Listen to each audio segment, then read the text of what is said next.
Borussia Dortmund fullback, could be an ideal fit for Arsenal. The 28-year-old Norway international is currently experiencing the strongest campaign of his career. Operating as a wing-back, Ryerson has remarkably registered 13 assists this season, underlining his attacking influence.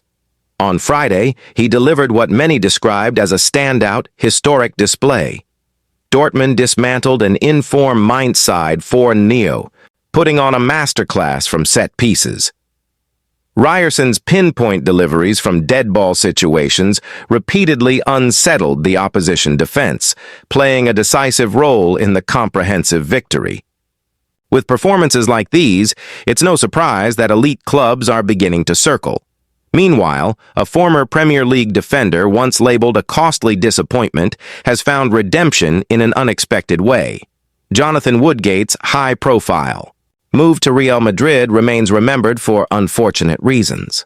Signed from Newcastle United for $13.4 million in 2004, the transfer raised eyebrows, especially considering his persistent injury struggles at the time.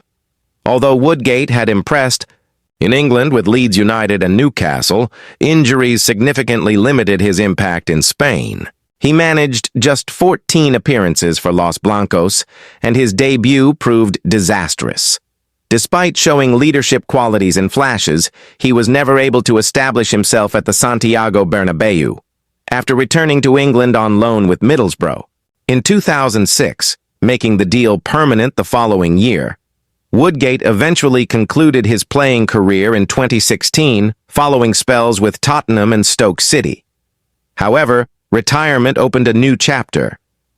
Transitioning into coaching, Woodgate reunited with Michael Carrick at Middlesbrough before joining him at Manchester United last month. While his Madrid stint may have fallen short on the pitch, it has surprisingly benefited him in the technical area. According to reports from the Daily Mail, Woodgate has become a valuable asset within United's first-team coaching setup, largely due to his ability to speak Spanish, something he learned during his time in Spain.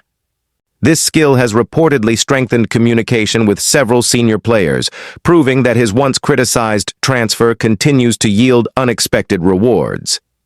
Working alongside Woodgate under Carrick, who remains unbeaten during his current spell in charge, are former England coach Steve Holland, academy figure Travis Binion, and experienced defender Johnny Evans.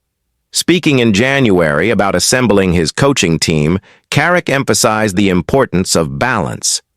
He highlighted Holland's vast experience at Chelsea, praising his success in navigating high-pressure situations.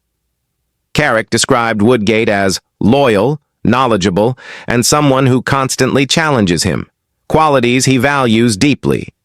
He also pointed to Binion's crucial role in developing young players, aligning with the club's long-standing philosophy. As for Evans, Carrick praised his deep understanding of the club's identity and culture, noting his invaluable experience and leadership. Carrick concluded by expressing satisfaction with the blend of personalities, expertise, and character within his staff, stating that he is genuinely pleased with the structure and dynamic of his coaching team. Ebereki Eze could be handed an immediate chance to revive what has become a frustrating start to his Arsenal career. Injuries within the squad mean the club's $60 million summer signing is expected to feature from the start in today's FA Cup clash at home against Wigan. It must feel like a distant memory for Eze when he reflects on that unforgettable North London derby hat-trick. His opening weeks at Arsenal were relatively subdued following the high-profile transfer, a deal the Gunners completed ahead of Tottenham. However, scoring the decisive goal against Crystal Palace appeared to spark momentum, and his stunning treble against Spurs shortly after seemed to signal liftoff. Instead, his progress has stalled dramatically. Eze has now gone 15 matches in, all competitions without registering either a goal or an assist. Even more concerning is his lack of involvement in front of goal. Since that Derby performance nearly 3 months ago, he has managed just 2 Premier League shots across 10 appearances, both of which came within a brief 10-second burst against Sunderland last week. Against Brentford on Thursday, Eze was deployed in the number 10 role, entrusted with driving Arsenal's creativity on a difficult night. Yet he struggled to impose himself, recording only 17 touches and completing 9 passes before being substituted at half-time. Mikel Arteta acknowledged the challenge afterward, noting that adapting to a new club is rarely straightforward, especially in matches where the tempo is disrupted and the ball spends little time on the ground. Brentford's aggressive, direct style offered little comfort to a technically gifted player like Eze. Still, this performance felt less like a one-off and more like part of a troubling pattern. Arsenal failed to register a single shot on target in the first half at the G-Tech Community Stadium. Alarmingly, the same thing occurred during Eze's previous Premier League start at home to Wolves in December. While some adjustment time was always expected following his move, Eze arrived as an established Premier League talent. Even if questions lingered about whether his style aligned perfectly with Arteta's tactical blueprint, few anticipated he would appear so disconnected in recent weeks. A look at the numbers only deepens the concern. Compared to his final season, at Crystal Palace, his creative output has dropped significantly. He is producing less than half the chances per 90 minutes, delivering barely a third of the passes into the penalty area and winning fewer individual duels. However, an opportunity now presents itself.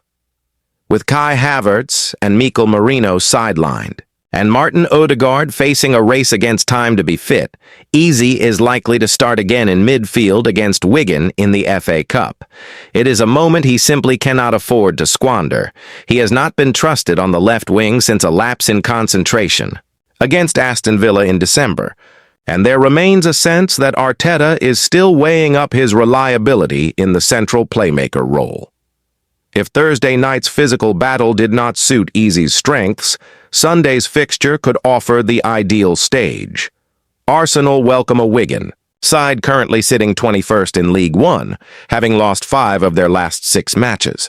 They have conceded heavily in recent defeats, shipping 3 goals to Doncaster and 6 to Peterborough. This is the kind of match where Eze must assert himself, demanding possession, dictating tempo, and reminding supporters why Arsenal invested so heavily in his talent. Opportunities to reset a struggling season do not come much clearer than this. Mikel Arteta recently suggested that Arsenal's best player might actually be one of the club's newest arrivals. Summer recruit, Martin Zubimendi. The comment may have slipped under the radar at the time.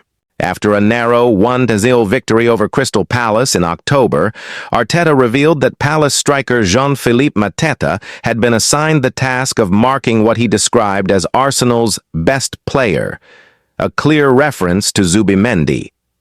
There are solid reasons behind Arteta's admiration. Since arriving from his boyhood club Real Sociedad in July 2025 for $60 million, Zubimendi has quickly established himself as indispensable. At 27, he has logged more minutes than any other Arsenal outfield player this season. While he was signed primarily to anchor midfield defensively, he has also contributed significantly in attack, scoring 6 goals in 34 appearances, the most he has ever managed in a single campaign. Arsenal's pursuit of Zubimendi was long-term and deliberate. The groundwork for his signing began a full year before he arrived, with initial discussions taking place during negotiations for his former Sociedad teammate Mikel Merino in the summer of 2024. He was recruited not merely as a squad addition, but as a central pillar of Arteta's system, valued for his composure in possession, tactical intelligence, and experience of winning major honors. His credentials were further strengthened by the role he played in Spain's triumph over England in the Euro 2024 final. Zubimendi's presence has also had a transformative effect on Declan Rice. With a reliable holding midfielder behind him, Rice has been granted greater freedom to advance and impact the game in the final third. Arteta has previously explained that when opponents attempt to man-mark Zubimendi, Arsenal can create openings through quicker, more direct play. However, when the Spaniard is allowed to dictate rhythm, Arsenal's preferred approach, controlled, patient possession, becomes far more effective. Liverpool had also shown strong interest in Zubimendi in 2024, with manager Arne Slot openly seeking a defensive midfielder capable of receiving the ball under pressure behind a pressing front line. That particular quality is one of Zubimendi's greatest strengths. His timing when dropping deep to offer a passing outlet, followed by his ability to progress play, whether via a first-time pass, a purposeful dribble, or a line-breaking delivery, has significantly enhanced Arsenal's build-up structure.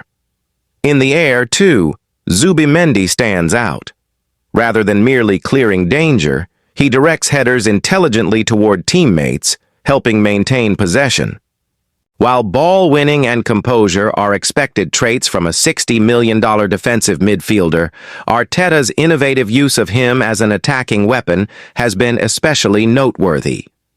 On paper, the midfield trio of Zubimendi, Rice, and Martin Odegaard appears straightforward. In reality, their movement is fluid and adaptable. Their positional rotations mirror the flexibility shown by Paris Saint,